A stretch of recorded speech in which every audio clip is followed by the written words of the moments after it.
जय जवान जय किसान. आजच्या ठळक बातम्या. महाराष्ट्रात 26 नोव्हेंबरला महाविकास आघाडी सत्तेवर येईल. 160 ते 165 जागा जिंकू, संजय राऊत यांचा ठाम विश्वास.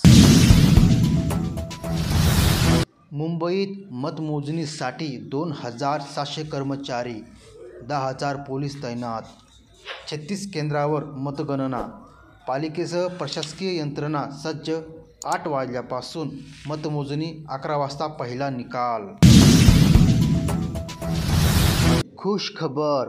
पश्चिम रेल्वेच्या ताफ्यात नवी एसी लोकल.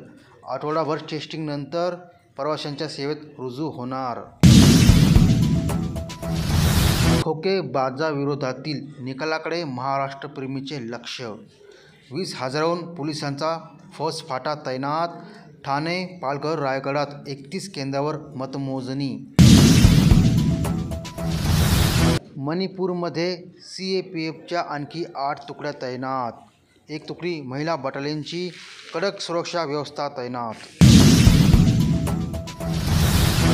अदानींना मोदीचे संरक्षण. अमेरिकेतील आरोपानंतर राहुल यांचा हल्लाबोल. शिवसेनेच्या अस्तित्वाची ही लढाई. वाढलेल्या मतदानाच्या टक्क्यावरून दावे प्रतिदावे. महाविकास आघाडीच्या नेत्यांची आगामी रणनीतीवर चर्चा. शरद पवार आणि उद्धव ठाकरेंची घेतली भेट.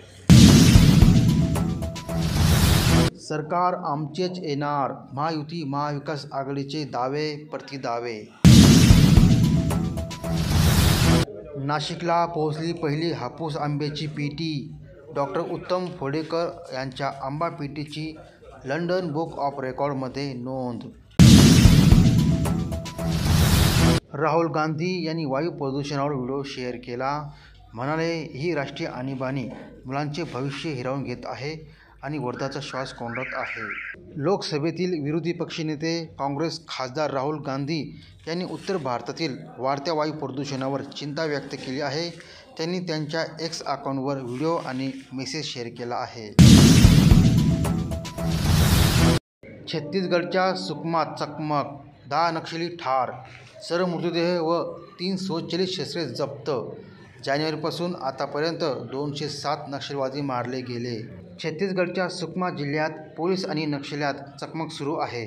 जवानांनी 10 नक्षलवाद्यांचा खात्मा केला.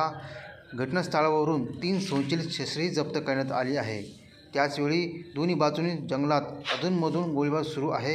हे प्रकरण फेज्जी पोलीस ठाण्याच्या हद्दीतील आहे.